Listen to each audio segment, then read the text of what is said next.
Em tela comigo a Guta Pini e o Marcelo Rocha Monteiro, porque essa eu preciso contar para vocês. Enquanto, por um lado, Daniel Vorcaro não quis citar nenhuma ligação com outros políticos, evitou dar nomes, enfim, durante o depoimento dele lá no dia 30 de dezembro de 2025, escuta só essa. O senador Jacques Wagner, do PT da Bahia, intercedeu para a contratação de Guido Mantega pelo Banco Master, onde o ex-ministro da Fazenda recebia R$ 1 milhão como consultor. A contratação ocorreu após a desistência de indicação para o Conselho da Vale devido à reação negativa do mercado. Você deve se lembrar disso, né, Guta e também Marcelo? Isso aconteceu ainda no ano passado, enfim. A principal função de Mantega no Banco Master era facilitar a venda da instituição ao BRB.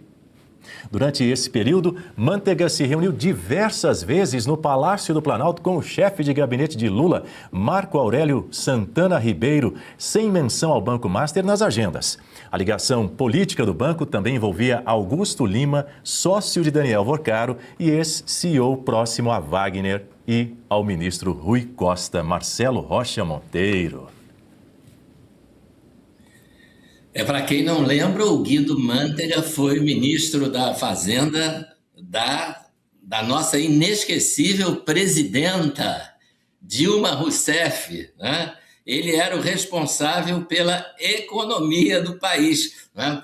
Eu tenho a impressão que o nosso público lembra o que foi a economia do país durante o desastroso desgoverno da senhora Dilma Rousseff, né? Quer dizer, o número de empresas... Aqui no Rio de Janeiro, a junta comercial do Estado, nessa época da Dilma Rousseff, teve um momento em que ela registrava 50 falências de empresas por dia.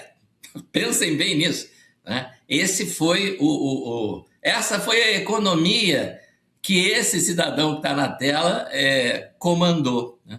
E para fazer lobby, é claro que para isso que ele foi contratado, né? Todo mundo já percebeu. Ele foi contratado para fazer lobby em favor desse banqueiro picareta e para isso ele ganhava R$ 1 milhão por mês, R$ 1 milhão por mês para fazer tráfico de influência junto aos companheiros dele do PT, inclusive no Palácio do Planalto, inclusive junto ao companheiro Lula, né? Então, realmente não existe petista grátis, né? O sujeito ganha R$ 1 milhão de um banqueiro picareta para fazer lobby no Palácio do Planalto a favor de um banco enroladíssimo, envolvido em 1.001 operações fraudulentas. É assim que funciona, gente. Não tenho dúvida, é assim que funciona que funcionam os governos do PT. Não tenham dúvida. E não tenham dúvida que isso se replica em cada estado governado pelo PT, em cada prefeitura comandada pelo PT. É isso, né? É aparelhar o Estado, é usar o Estado, né, como instrumento de enriquecimento ilícito, seja diretamente ou seja indiretamente, como acontece no caso do seu Guido Mantega. Ele não ocupa um cargo público, mas ele ocupa um cargo num banco privado, onde ele usa a influência dele, as amizades dele, os contatos dele, via partido, no setor público, para favorecer interesses privados. É para isso que ele ganhava R$ 1 milhão.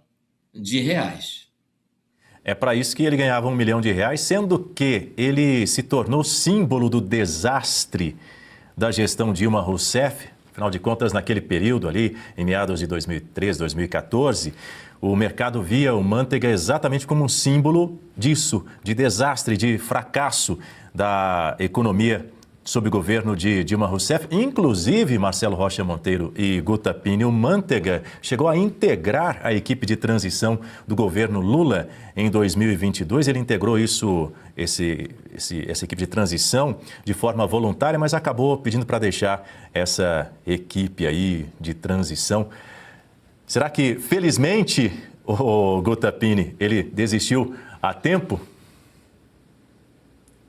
Olha, Dani, tão lamentável a gente ver o buraco que está o nosso país. Você bem lembrou aí esse contexto do Guido Mantega na Fazenda, levando o nosso país à bancarrota. Quantos desempregos? Quem não se recorda desse tempo tão nefasto na nossa República? Tanto que tivemos aí, assistimos as maiores manifestações do país para tirar o governo petista do poder. Então, o que o Guido Mantega tem no currículo para estar ali no Banco Master como um consultor? O que ele entende de economia, de finanças, de verdade, para estar ali nesse posto e ganhando um salário de R$1 milhão por mês?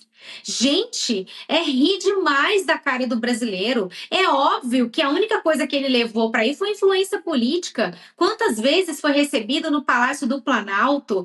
É muito triste, o buraco é muito mais embaixo. É um escárnio com a população brasileira. Vejam, é sempre um aliado que está ali nesses postos relevantes, estratégicos. Quem que é a advogada do banco? É a esposa do ministro. Quem que é o relator da investigação? É o ministro Dias Toffoli, que é dono do resort, que teve participação de fundos e que está envolvido com o Banco Master. Então, assim, o resort, que era dos irmãos, que já está muito claro aí que são laranjas do ministro, as investigações certamente vão demonstrar isso. O ministro ali recebendo banqueiros, empresários, com a pose de dono. Então, assim, vejam, é realmente a subversão completa da nossa República, ou talvez não, né? Ou talvez seja realmente para isso que a República tenha sido construída. Afinal, ela nasceu de um golpe aí, quando enxotaram a família real aqui do nosso país, ali através de um golpe, ali sim um golpe. Então, a República que já nasce errada, já nasce fedida, morta, subversivamente colocada. Então, Dani, é tudo muito triste e as coisas vão aparecendo, né? O nome do Guido Mantega apareceu aí dias para trás. O que mais que não vamos descobrir? Quem mais que estava aí nos quadros do Banco Master? E lembrando que a atuação aí do Guido Mantega era para facilitar ali, para conseguir resolver a venda do Banco Master ao Banco de Brasília, um banco estatal, que tem ali os pagadores de impostos como os grandes fiadores de tudo isso. Então, mais uma vez, o Guido Mantega aí trazendo prejuízo para o povo brasileiro. Então, muito obrigado a você que escolheu acordar bem informado com os fatos, do jeito que os fatos são. Bom dia para você também, Guta Pini. Até amanhã. Bom dia, Dani. Bom dia, professor Marcelo. Bom dia a toda a nossa audiência. Até amanhã. Um abraço, Marcelo Rocha Monteiro. Bom dia para você. Bom dia, Daniel. Bom dia, Guta. Um abraço para a nossa audiência e uma boa semana para todos. Um abraço para você também que nos acompanha. Amanhã, 7 da manhã, a gente volta com o Jornal da Oeste, primeira edição. E ainda hoje, 2 da tarde, tem Faroeste, a Brasileira com Gustavo Segré. E a partir das 4 horas da tarde, a segunda edição do Jornal da Oeste. E logo mais, toda a repercussão também do ato de ontem em Brasília, no Oeste Sem Filtro, com a Paula Leal. Obrigado pela companhia mais uma vez. E hoje, 8h30 da noite, não se esqueça, tem Oeste Negócios com o Adalberto Piotto também. Enfim, a nossa programação está um espetáculo. Até amanhã.